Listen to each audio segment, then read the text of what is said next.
Ce matin, euh, on va continuer le livre de Matthieu. Un livre extraordinaire qui est rempli d'enseignements de Jésus-Christ. Et c'est d'ailleurs dans ce livre que Jésus-Christ a dit, allez dans toutes les nations, puis enseignez tout ce que je vous ai commandé. Puis on a ça dans cet évangile merveilleux.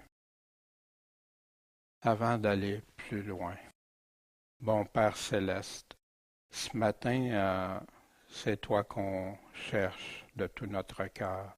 C'est toi qu'on veut connaître, apprendre de plus en plus. Et ce matin, on va lire une histoire qui nous est familière, mais qui était tellement déterminante et qui aujourd'hui, 2000 ans plus tard, agit dans les vies de ceux qui croient en toi. Seigneur, guide-nous, éclaire-nous et qu'on puisse en ressortir édifié parce que on veut te connaître encore davantage ou si on te, Seigneur, d'amplifier, de se rappeler comme on chantait ce matin, redites-moi l'histoire. Bien, Seigneur, on en a besoin pour notre foi, puis pour continuer toujours avec toi. En ton saint nom, Jésus-Christ, Maître et Sauveur. Amen. Bien, la semaine dernière, on avait vu que Matthieu est le premier des 4 évangiles qui a été écrit. Matthieu est un témoin très fidèle parce qu'il a accompagné Jésus. Jésus a été le chercher dans le début de son ministère, puis a accompagné Jésus-Christ tout au long avec lui. Wow! Puis il était là à sa mort, à sa résurrection par la suite. Puis il était à la Pentecôte, puis il a participé à la mise sur pied de l'Église de Jésus-Christ.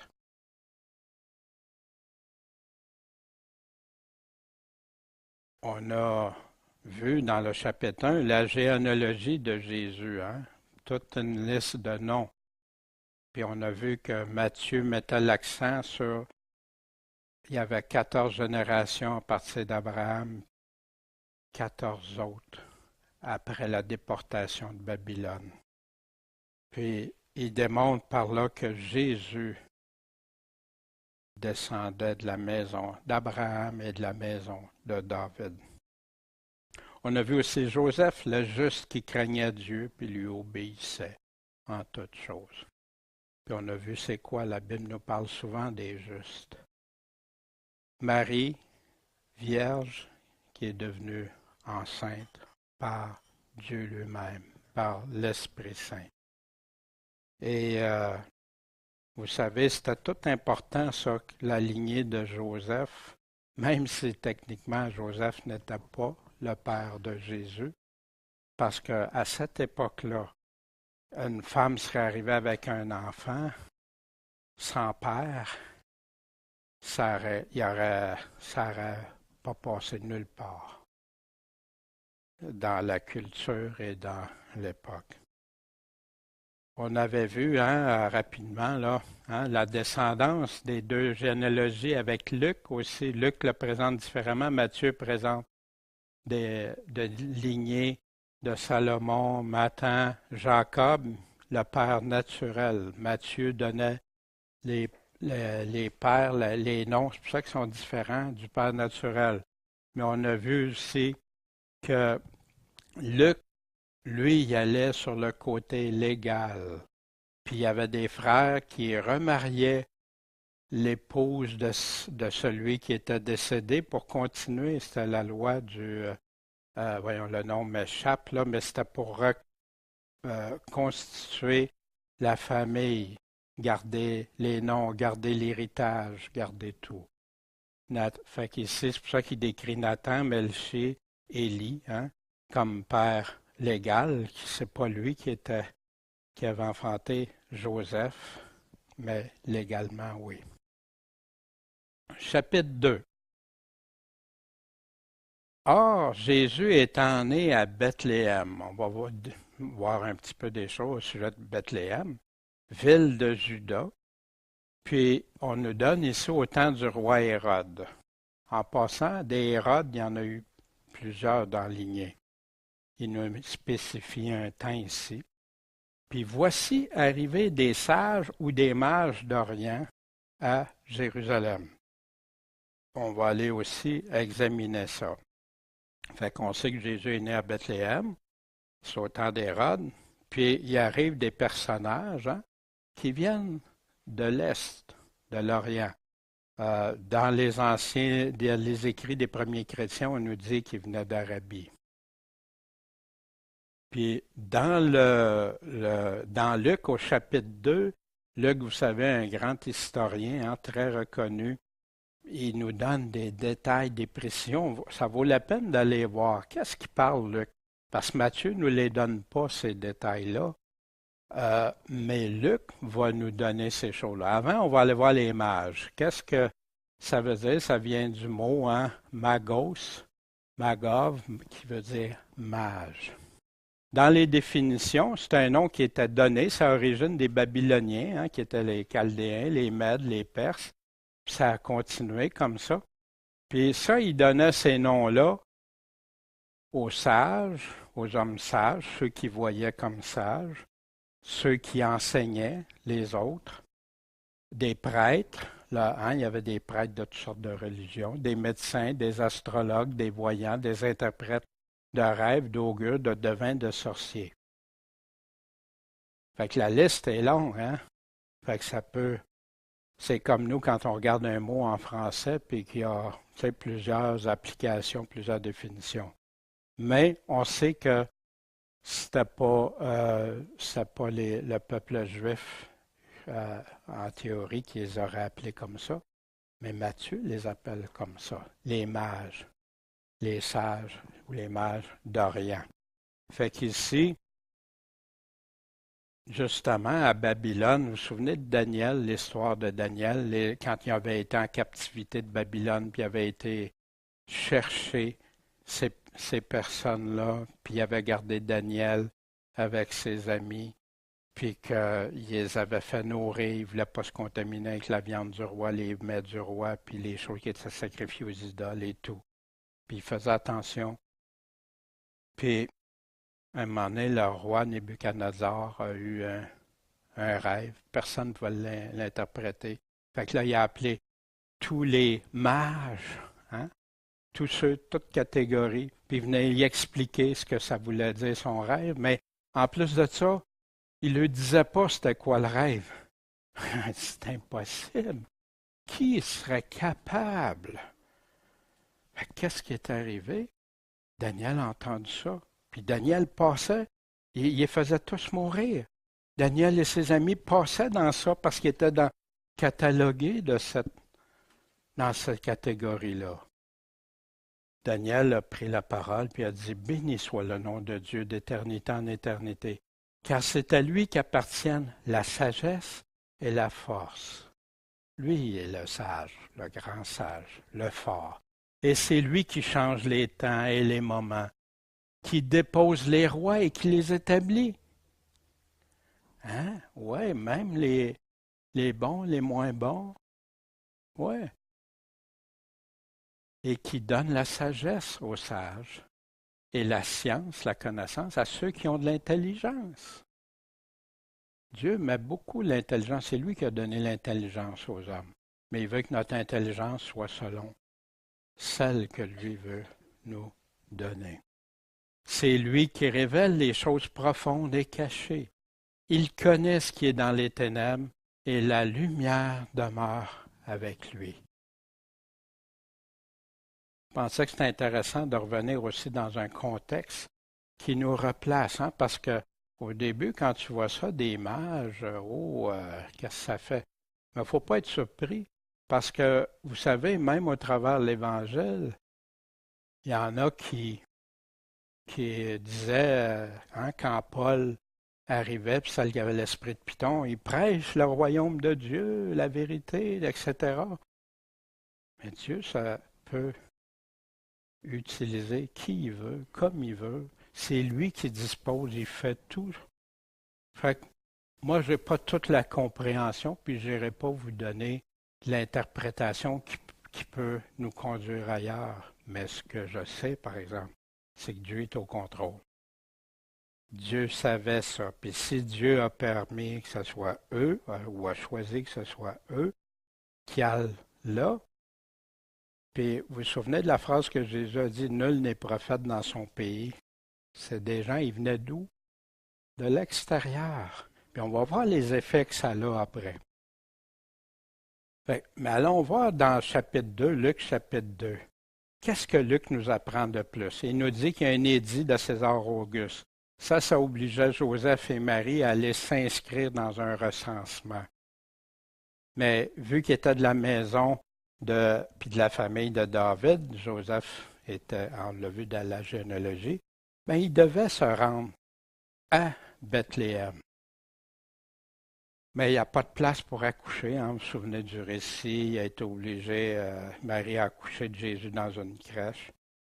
Il y a eu aussi les anges. Un ange qui est apparu, puis après ça, plus une multitude qui est apparue dans la ville de David. Hein? Bethléem prend une importance dans la ville de David. Un sauveur qui est le Christ. Le Seigneur est né. C'est clair en partant. Qui est ce petit enfant? Celui que le Seigneur a déterminé.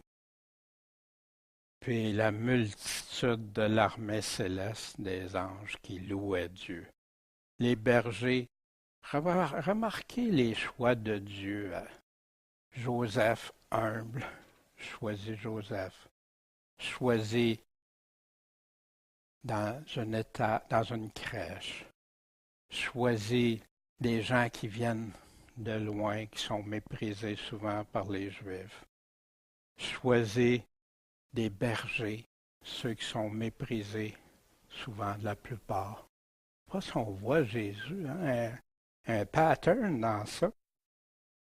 Fait qu'après, Joseph, Marie ont attendu 8 jours parce que la loi disait 8 jours après, la journée où la coagulation du sang peut se faire rapidement. Je ne sais pas qui c'est qui avait dit ça à Dieu, hein? Le Créateur, l'auteur de tout. Puis il avait établi que le 8e jour, c'est là que l'enfant était circoncis. Il y a eu les jours de purification. Fait que ceux qui veulent dire Marie était pure et tout ça, ils devaient suivre la loi qui était établie. Puis aussi la consécration de tout premier-né qui va être consacré à Dieu. Ça fait partie de la loi, ça aussi. Puis il devait offrir un sacrifice, une paire de tourterelles ou de 2 pigeons, des petits pigeons. C'était pour officialiser selon la volonté de Dieu. On voit aussi dans le chapitre 2 de Luc, Siméon, homme juste et pieux encore. Attendait quoi? La consolation d'Israël. Puis le Saint-Esprit était sur lui. C'est intéressant, hein? Puis il a été averti divinement par le Saint-Esprit, comme Joseph l'a été, comme on va voir avec les mages aussi, comme on va voir. Puis qu'il ne mourrait pas avant d'avoir vu le Christ. Wow! Je ne sais pas si on réalise, Dieu aimait cet homme juste et pieux. Puis il l'a averti. Puis il a confirmé, tu ne mourras pas avant de l'avoir vu. Puis il a pris Jésus entre ses bras. Puis il a béni Dieu de ça. Puis voici ce qu'il a dit. Puis ça, c'est un témoignage devant ceux qui étaient dans le temple. Seigneur, tu laisses maintenant aller ton serviteur en paix selon ta parole, car mes yeux ont vu ton salut. Mes yeux ont vu ton salut. Qui est ce salut-là?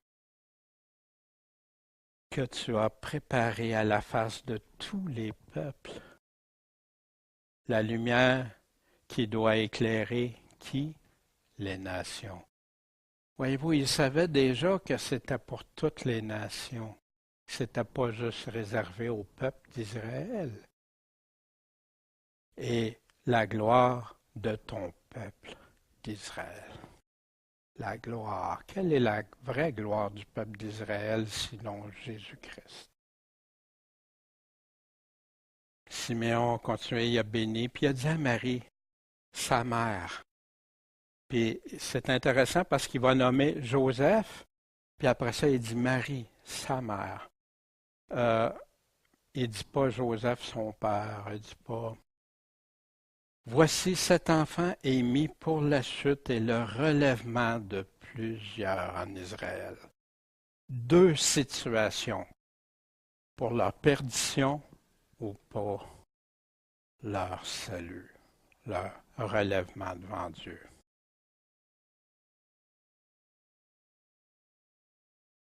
Et pour être en quoi?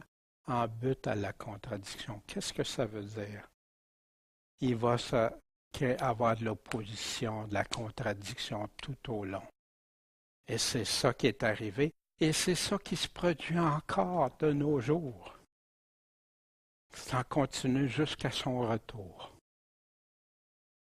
En sorte que les pensées du cœur de plusieurs seront découvertes. Pourquoi? Parce que Jésus est venu pour ça. On va le voir dans le chapitre 3, le fondement de l'Évangile, la repentance, la conversion. Puis c'est là que ça se passe. Ils veulent venir à la lumière ou ils n'en veulent pas de la lumière. Mais Dieu sait tout ça, Dieu connaît tout ça. Et c'est devant Dieu qu'ils auront à en répondre. Et pour toi, Marie, une épée te transpercera l'âme. Ben oui, Jésus, elle a vu ce qui est arrivé.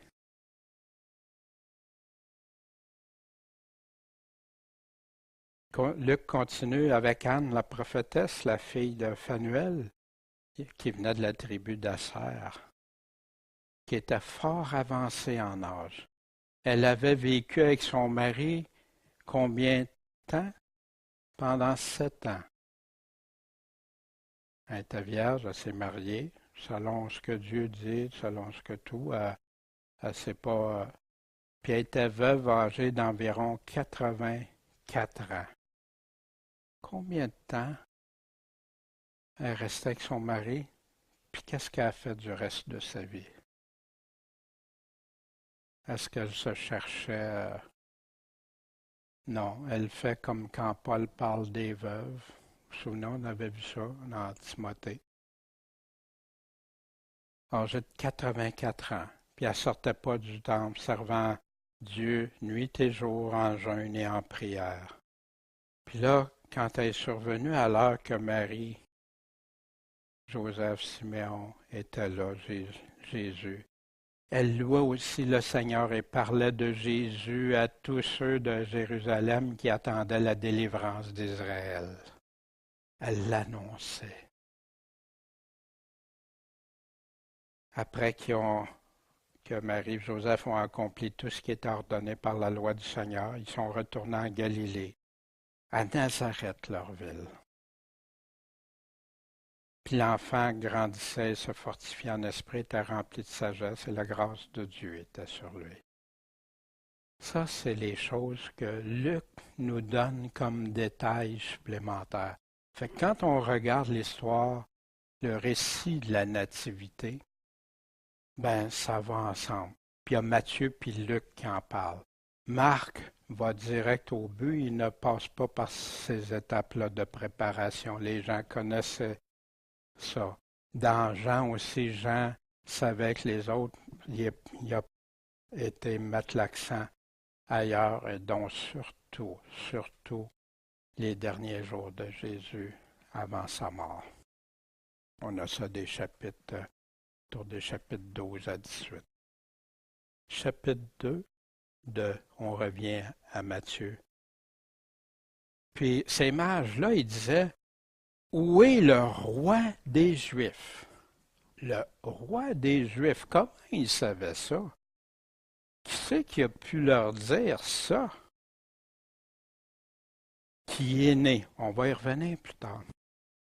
Car on a vu son étoile. On a vu son étoile au roi des Juifs. Puis on était où en Orient? On était dans l'Est. Puis on est venu l'adorer. Wow! Puis ça, devant qui dit ça?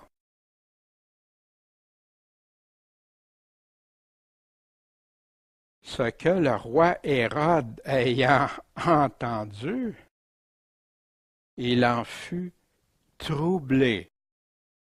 Mais il a été troublé pourquoi? On va voir par la suite dans quelles étaient pourquoi il était troublé comme ça.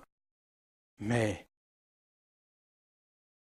il y a un roi des Juifs, il est venu au monde. On a suivi son signe depuis l'Orient. En passant l'étoile, les gens s'entendent pour dire que ce n'est pas une étoile comme quand on regarde dans le ciel. C'est une étoile, un signe spécifique comme Dieu a fait au travers le temps pour des choses spécifiques. Tout Jérusalem aussi était troublé. Est-ce que ça a passé inaperçu, la naissance, l'arrivée de ces mages-là, puis qui cherchaient ça? Tout Jérusalem le savait, là. Qui pouvait dire, mais on ne le savait pas? Puis surtout qu'ils se parlaient beaucoup, puis les gens du temple, imaginez tous comment ça s'est répandu. Fait que là, Hérode, qu'est-ce qu'il a fait? Il a rassemblé tous les principaux sacrificateurs. Puis les scribes qui retranscrivaient pour la Bible, du peuple ceux qui écrivaient. Puis il s'est informé d'eux. C'est quoi la question qu'il leur a posée? Où le Christ devait naître? Comment ça se fait? Il cherchait le roi des Juifs. Puis là, tout à coup, où le Christ devait naître? Parce qu'Hérode savait. Hérode, au fond de lui-même, savait ce que c'était. Sans ça, il aurait demandé une autre question que ça.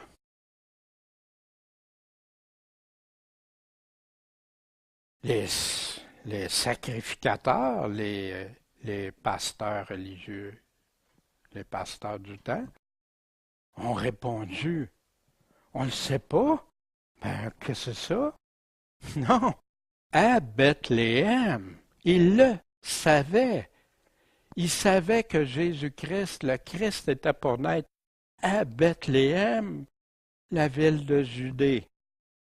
Pourquoi qu'il pouvait dire ça avec certitude? Car il est ainsi écrit par un prophète. Écrit, on va remarquer ça écrit. Puis c'est quoi cet écrit-là? Et toi, Bethléem, terre de Juda, tu n'es nullement la plus petite entre les gouverneurs de Juda, car de toi sortira le conducteur qui paîtra mon peuple d'Israël. C'était déjà écrit. Le Christ, le conducteur, loin, celui qui a reçu de Dieu. C'est Jésus-Christ, celui, c'est mon Fils bien-aimé. Écoutez-le. Bethléem. Et ça, on retrouve ça dans Michée, cet écrit-là, du prophète Michée. Vous allez remarquer aussi, Matthieu, il prend un soin de répéter à chacune des prophéties qui est réalisée, Matthieu met beaucoup d'emphase sur quelle prophétie, qu'est-ce qui est survenu, qu'est-ce qui était une prophétie déjà établie, puis qu'est-ce qui est arrivé. Puis ça va être important parce que quand on va arriver vers les derniers chapitres de Matthieu, vous allez voir, on peut découvrir quelque chose de très intéressant avec ça. Mais toi, Bethléem Ephrata, petite pour être entre les milliers de Juda, de toi me sortira pour être un dominateur, le Christ, le conducteur en Israël. Et ses issues sont d'ancienneté. Ça veut dire ça fait longtemps, c'était là depuis longtemps. C'était là depuis longtemps. C'est pourquoi il les livrera jusqu'au temps que celle qui est en travail d'enfant aura enfanté, et le reste de ses frères retournera avec les enfants d'Israël. Il se maintiendra et gouvernera comment? Par la force de l'Éternel. Est-ce que Jésus a fait ça? Avec la magnificence du nom de l'Éternel, Jésus lui-même, le nom, l'Éternel portait ce nom, son Dieu, et ils demeureront fermes, car en peu de temps, il s'agrandira jusqu'où? Au bout de la terre. N'est-ce pas l'Évangile qui s'est répandu jusqu'au bout de la terre, les enseignements de Jésus-Christ? Le conducteur promis, on voit ça aussi dans Jean. Plusieurs donc de la troupe ayant entendu ce discours disaient « Celui-ci est véritablement le prophète. » Moïse avait dit « Il va venir un prophète comme moi, écoutez-le. » Les autres disaient « Celui-ci est le Christ. » Il y allait encore. Et les autres disaient « Mais le Christ viendra-t-il de Galilée? » Voyons donc. L'Écriture ne dit-elle pas que le Christ viendra de la semence de David? C'est pour ça qu'il est associé à la maison de David, et de la bourgade de Bethléem où demeurait David. Ça, c'est environ une trentaine d'années après sa naissance à Christ que c'était mentionné. Fait que les Juifs le savaient, les sacrificateurs, la nation juive était au courant de tout ça. Le conducteur, on va retrouver ça dans Ézéchiel aussi. David, mon serviteur, sera leur roi. Ils auront tous un seul pasteur. Ils marcheront dans mes ordonnances. Ils garderont mes statuts et les feront. Ils habiteront au pays, puis ils continuent. Puis, je serai au milieu d'eux. Je serai leur Dieu. Ils seront mon peuple. Qui d'autre peut affirmer ça? Dieu avait écrit ça d'avance. Le conducteur promis, on retrouve ça dans Ésaïe aussi, puis qui convie à se repentir, à chercher l'Éternel, pendant qu'il se trouve invoqué là, tandis qu'il est prêt, que le méchant laisse savoir que l'homme injuste ses pensées, qu'il retourne à l'Éternel. Il aura pitié de lui, à notre Dieu, car il pardonne abondamment, car mes pensées ne sont pas vos pensées. Hein? Il y en a beaucoup qui détachent ça du texte, mais Dieu est là. Il va donner un conducteur. Il va nous donner qu'est-ce qu'il attend de nous, de chacun de nous. Le conducteur promis, on a ça dans Daniel 9, 25, aussi dans les prophéties. Le Christ, le oint, le conducteur. Fait qu'après qu'Hérode a su que le Christ devait naître à Bethléem, qu'est-ce qu'il a fait? Alors Hérode, ayant appelé en secret les sages, les mages, s'informa d'eux soigneusement du temps que l'étoile leur est apparue. Ça fait combien de temps qu'elle est là, l'étoile?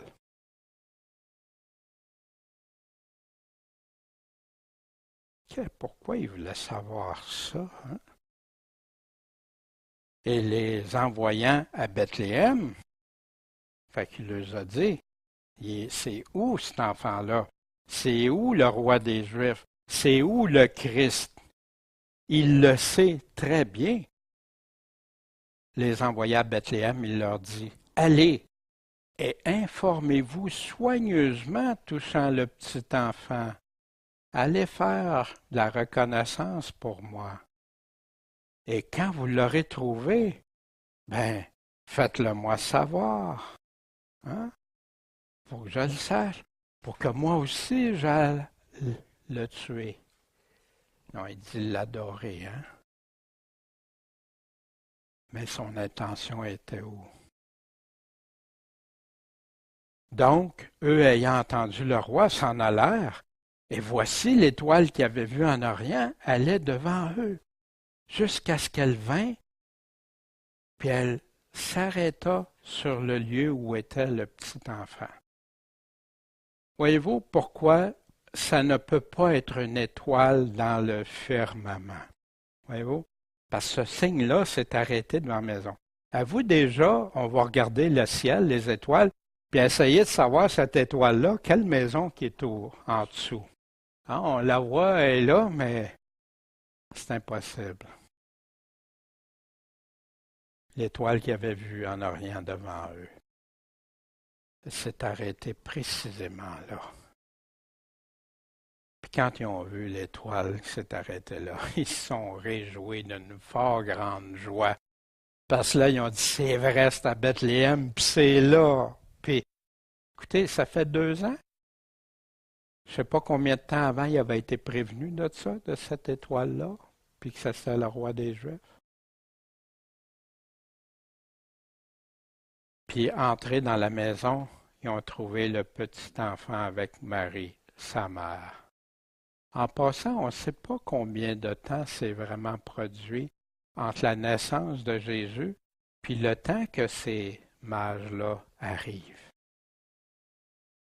Est-ce que l'étoile est apparue 2 ans à la naissance de Jésus ou après on peut pas. En tout cas, moi, je ne pourrais pas le déterminer. Le texte ne le dit pas. Ils trouva le petit enfant avec Marie, sa mère, lequel ils adorèrent en se prosternant en terre. Wow! Des mages, là. Ils viennent adorer Jésus. Et après avoir déployé leur trésor, ils lui offrirent des présents, hein, qu'on connaît tous. Hein? C'est quoi? L'or, l'encens, puis la myrrhe. Fait que c'est de là qu'il y en a qui disent il y a 3 cadeaux, donc il y a 3 mages. Mais le texte n'en parle pas.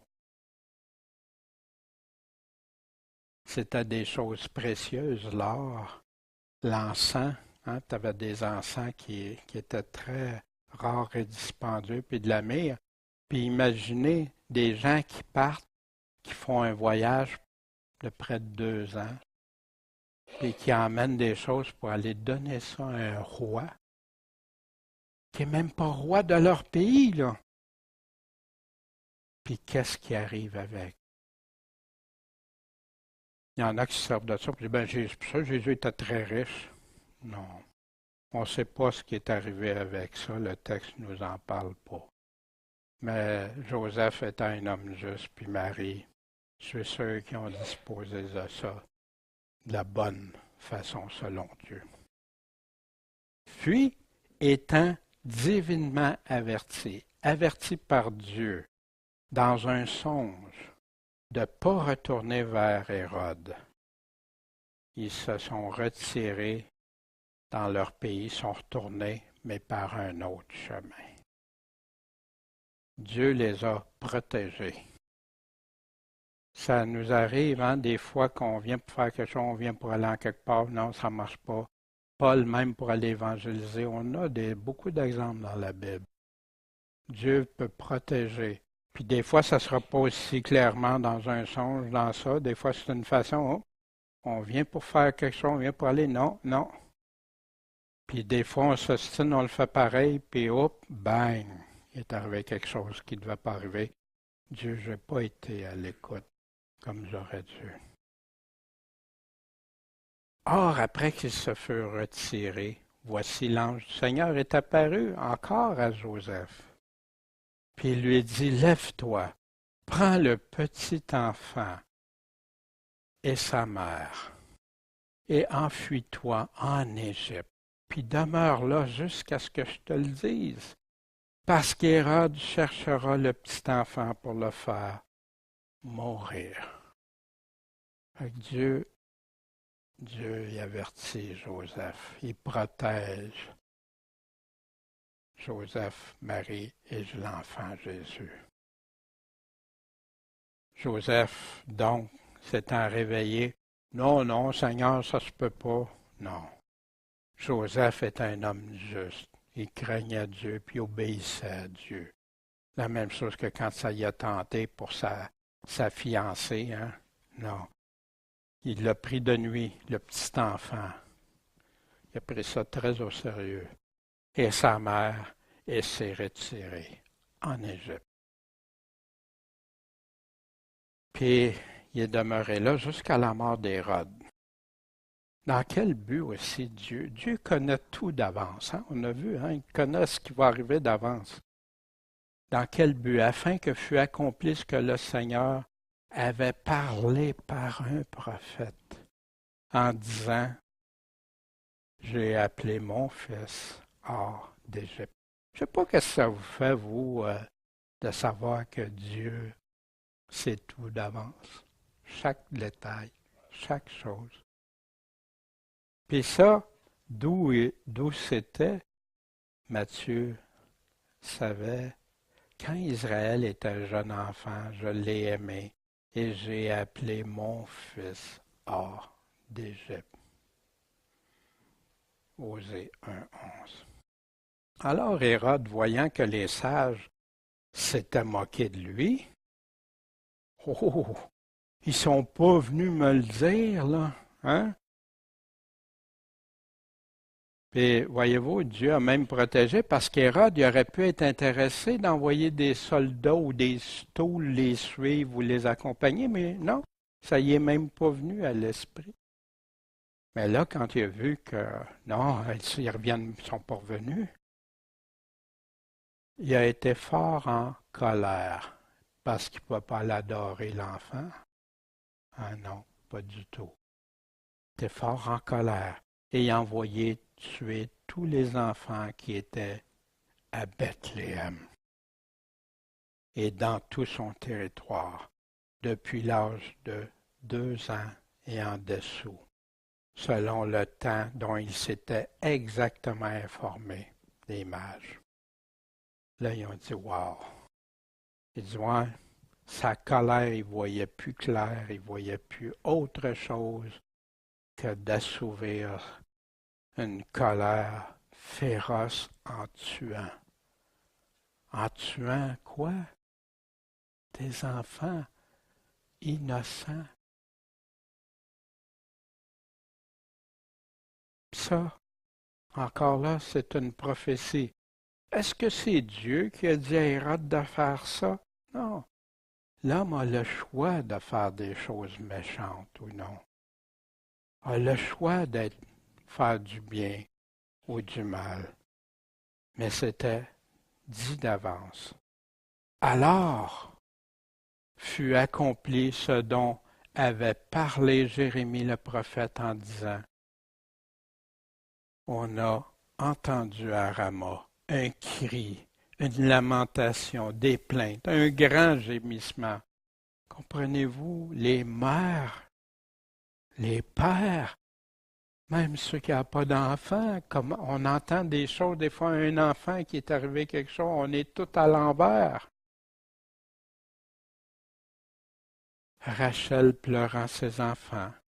Hein, Rachel, en passant, a été enterrée à Bethléem, hein, quand elle a accouché et est décédée. Pleurant ses enfants, n'ayant pas voulu être consolée de ce qu'ils ne sont plus. On retrouve ça dans Jérémie 31,15. Écrit des centaines d'années d'avance. Ça m'a amené à des parallèles aussi entre Hérode puis l'Antéchrist, ou un des Antéchrists, parce qu'il peut y en avoir plusieurs, mais la conduite d'Hérode. Il prend les mages, hein, avec les mages. Quelle attitude qu'il y a avec les mages? Une attitude de tromperie, de les piéger, de les manipuler, puis fait massacrer les enfants de Bethléem. Puis ça va bien un prince artificieux puis cruel.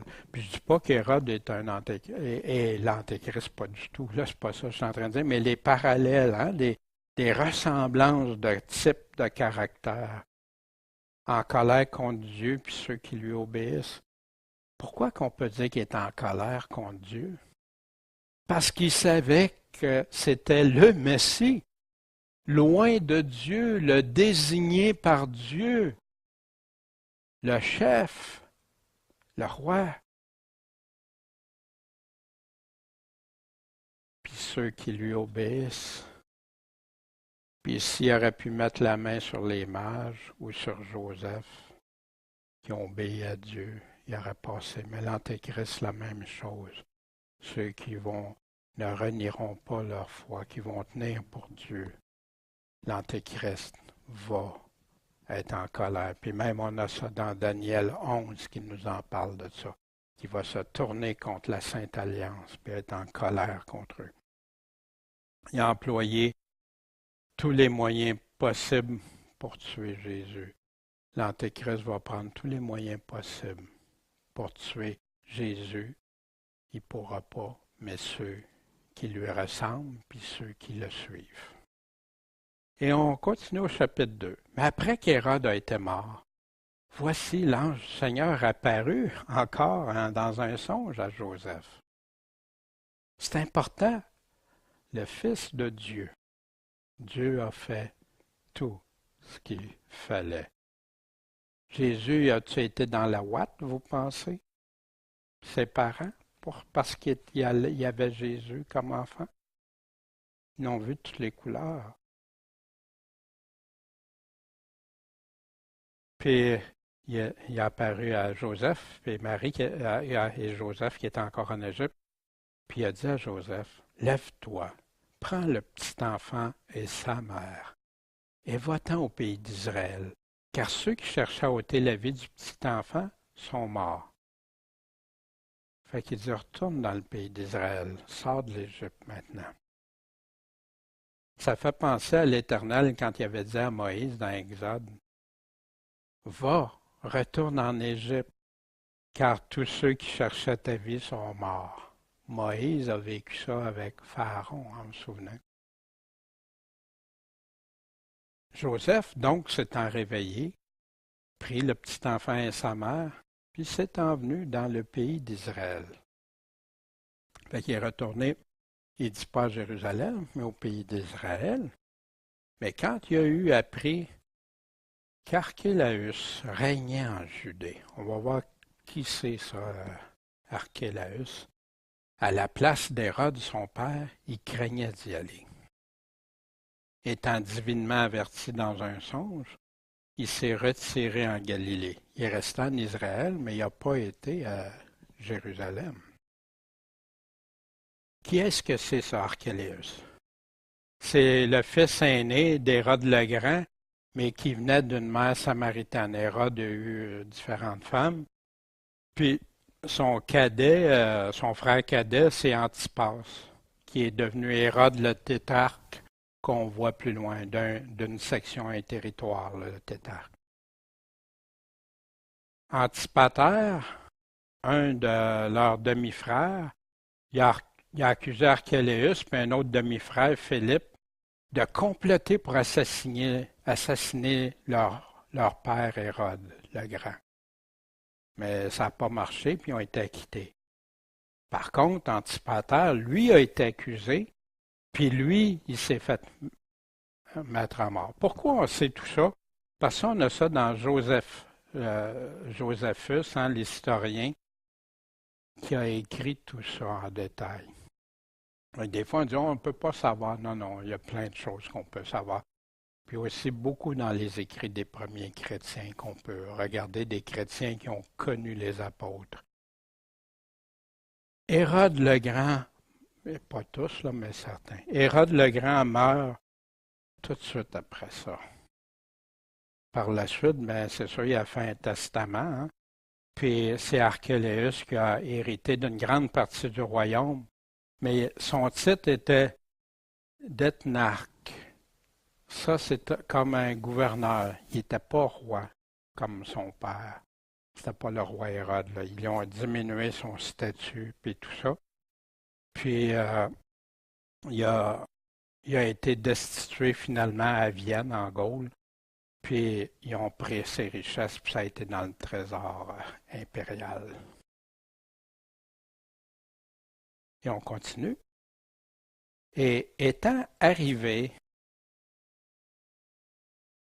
il a habité dans la ville appelée Nazareth. Fait que Joseph s'est établi là. Afin que fût accompli ce qui avait été dit par les prophètes, il sera appelé Nazarien. Pour que Jésus soit appelé Nazarien, il fallait qu'il habite à Nazareth. Fait que son père, sa famille a été s'établir là. Maintenant, Il y en a qui font une confusion avec le Nazaria, le vœu de Nazaria. C'est pas la même chose. Là, c'est vraiment Nazareth. C'est comme on va dire un Montréalais, parce qu'il habite à Montréal. Mais Jésus de Nazareth, le Nazarien. Et on a ça, hein. Vous vous souvenez quand Philippe a été voir Nathanaël, quand on avait fait l'évangile de Jean, puis il dit vite, on a trouvé Jésus qui est de Nazareth, le fils de Joseph, celui duquel Moïse a écrit dans la loi, puis duquel les prophètes ont écrit. Puis Nathanaël répond, peut-il venir quelque chose de bon? Nazareth, c'est tout petit, c'est tout. Philippe lui dit, il a pas. C'est intéressant, il n'a pas commencé à s'argumenter avec. Mais viens, puis vois. Vois-le toi-même. Appelé Nazarien. Ça m'a fait du bien aussi parce que ça m'a permis d'aller voir Jésus de Nazareth. Tu sais, oui, je connaissais ça, mais dans le Nouveau Testament, à plusieurs endroits, il l'appelle Jésus de Nazareth. Il y a plusieurs Jésus. Celui-ci, Jésus de Nazareth. Il a été connu comme ça, Jésus. Il leur demanda une seconde fois, qui cherchez-vous? Jésus, le Nazarien, celui qui vient de Nazareth. Dans Matthieu 26, comme il était sorti dans le vestibule, la servante qui a vu Pierre, puis ceux qui étaient avec lui, celui-ci était avec Jésus, le Nazarien. Pilate a fait écrire sur la croix Jésus Nazarien, le roi des Juifs. Puis il avait fait écrire dans les 3 langues. Homme israélite. Qui parle comme ça? Pierre. Jésus le Nazarien, personnage approuvé de Dieu entre vous par les miracles, les merveilles, les prodiges que Dieu a fait par lui au milieu de vous, comme aussi vous le savez. C'est ça que ça allait. Puis il les a conduits à se repentir. Il avait le cœur tout à l'envers ce qu'il avait fait après. Ils se sont repentis, se sont mis à croire Jésus-Christ, à croire qui il était, puis ce qu'il disait, puis ce qu'il avait fait. Fais-tu partie de la secte de Nazareth? Le mot secte, ça nous rend, c'est péjoratif. Mais savez-vous que c'était pas toujours péjoratif? C'est sûr que les gens qui veulent amener, nous avons trouvé cet homme qui est une peste. De qui il parle, la peste? Paul. Qui sème la discorde parmi tous les Juifs. Il fait des divisions partout. Et qui est le chef de la secte des Nazariens. Moi, je suis heureux de faire partie de la secte des Nazariens. Puis par le monde, un chrétien se fait passer pour une secte. C'est normal. Jésus lui-même était considéré comme étant une secte. Ses disciples étaient considérés comme une secte.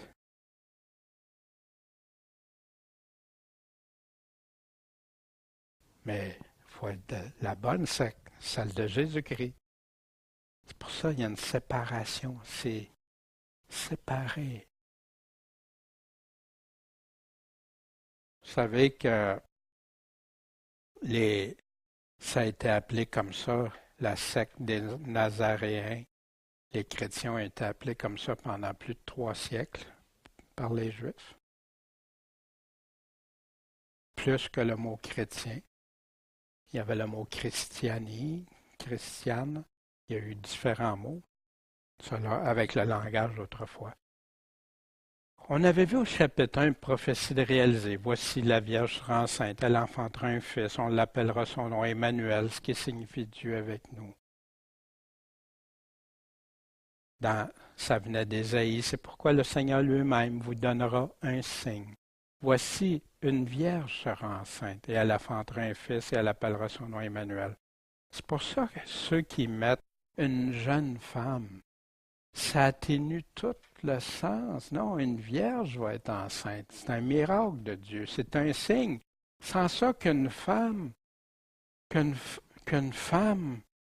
jeune femme enfante, y a-tu quelque chose de... C'est un signe, ça.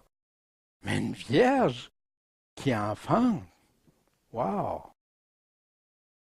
Puis, bien sûr, dans le chapitre 1, dans les prophéties, on voyait, il nous donnait la descendance de David à partir d'Abraham.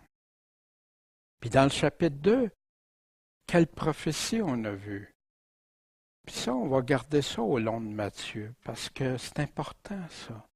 Ça, c'est des prophéties qui viennent confirmer Jésus-Christ. Et toi, Bethléem, terre de Juda, hein? Car de toi sortira le conducteur qui paîtra mon peuple d'Israël. Prophétie majeure. J'ai appelé mon fils hors d'Égypte au verset 15. On a entendu un grand cri à Rama, lamentation pour les enfants. Puis, au verset 23, dit par les prophètes, il sera appelé Nazaréen. Mais étrangement, ben, c'est pas étrange, mais quand je cherchais partout à quelle place que c'est écrit ça que Jésus va être appelé Nazaréen, j'ai rien trouvé. Là, j'ai dit Seigneur, fait que là, je regardais, j'ai été voir hein, des choses, des fois, tu vas voir, comment ils ont réglé ça, puis là, toutes sortes de théories, d'affaires. Là, j'ai dit Seigneur, je suis tombé dans un piège, là. Pourquoi je ne vais pas voir ce que toi tu dis?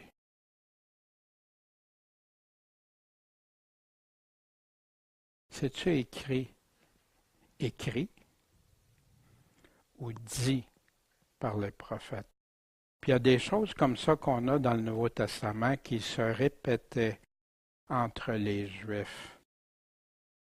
Ça ne veut pas dire que je peux prendre n'importe quoi qu'ils ont dit puis dire que c'est Dieu qui a dit ça, non. Mais le Saint-Esprit qui a guidé Matthieu pour écrire ça lui a confirmé. Ça vient de Dieu, ça a le sceau de Dieu, c'est approuvé de Dieu. Voyez-vous la différence? Mais si je cherche, il n'y a personne qui a écrit, là je cherche les écrits partout. Mais c'est bon ça, parce que là ça m'a fait dire, le texte répond au texte. La Bible répond à la Bible. Merci mon Dieu. Puis pas de théorie, pas de rien avec ça. Juste toi. L'Esprit Saint, j'avais dit aux apôtres, l'Esprit Saint, le Consolateur va venir, puis il va vous rappeler tout ce que je vous ai enseigné, puis il va vous dire les choses à venir, puis tout ça. C'est l'Esprit Saint qui a guidé. Puis, on a eu dans le chapitre 2, Dieu qui détermine les choses à l'avance, comme il veut. Il sait tout d'avance. Qu'est-ce qui va arriver des siècles plus tard? À quel endroit ça va se produire? À Bethléem. La fuite, l'endroit, le massacre d'Hérode, comment il va être appelé? Moi, ça réconforte ma foi. Je ne sais pas pour vous autres, là, mais Dieu nous rappelle tout ça. Redites-moi l'histoire. Puis au lieu de voir ça, comment on va repasser vite là-dessus, on connaît ça, hein? Des fois, c'était ça mon intention. Hein? Non, prenons le temps. C'est Dieu qui nous a laissé ça. Des réflexions pour aujourd'hui.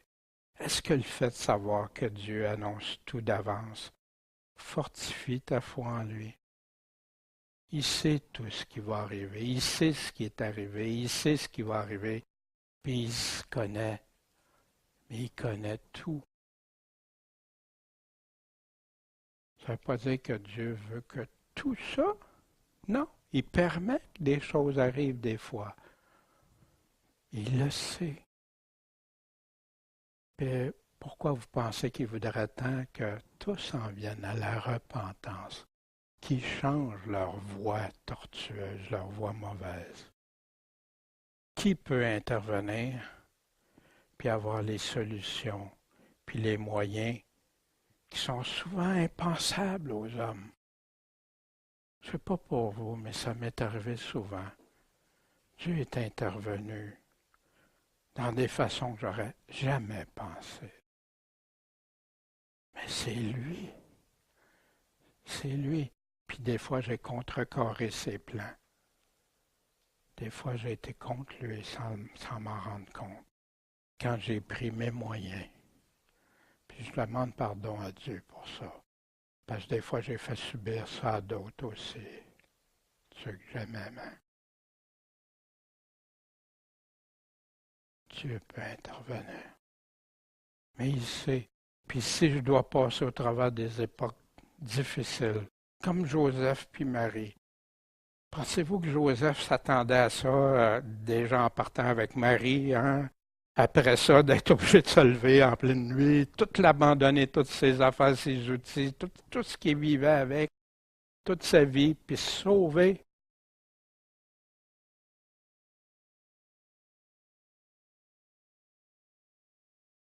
Dieu connaît tout.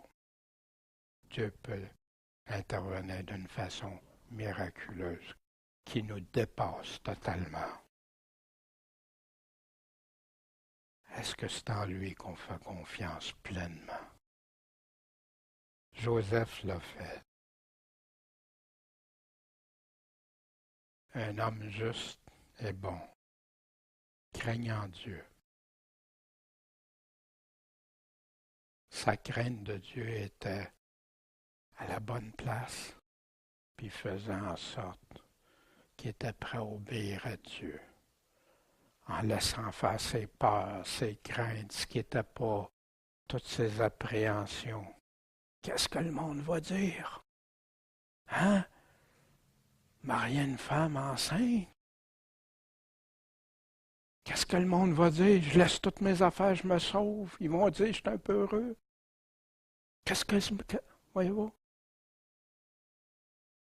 Sa foi en Dieu était plus grande. Puis la question qu'on doit se poser, est-ce qu'on est des vrais Nazaréens? Est-ce que c'est Jésus de Nazareth, notre Maître? Celui qu'on aime de tout notre cœur, notre pensée, notre intelligence, nos forces? Celui de qui on veut parler aux autres? Celui de qui on aimerait tant qu'il vienne les sortir des ténèbres puis les amener à sa lumière? C'est Jésus le Maître. C'est Jésus notre Maître. C'est lui qu'on veut aimer de tout notre cœur. Seigneur, merci de ta parole, Seigneur. Merci de cet exemple de Joseph. Seigneur, qui nous rappelle l'importance de te craindre, d'être juste, de te suivre, d'être prêt à t'obéir comme toi tu le veux. Puis Seigneur, puisses-tu permettre que chaque fois qu'on a des doutes, des craintes ou tout, qu'on repense à ce que Joseph a fait, Seigneur. Puis que notre foi en soit fortifiée. Seigneur, on veut être selon le Nazaréen, Jésus de Nazareth, en ton saint nom. Jésus, Maître, Seigneur et Sauveur. Amen.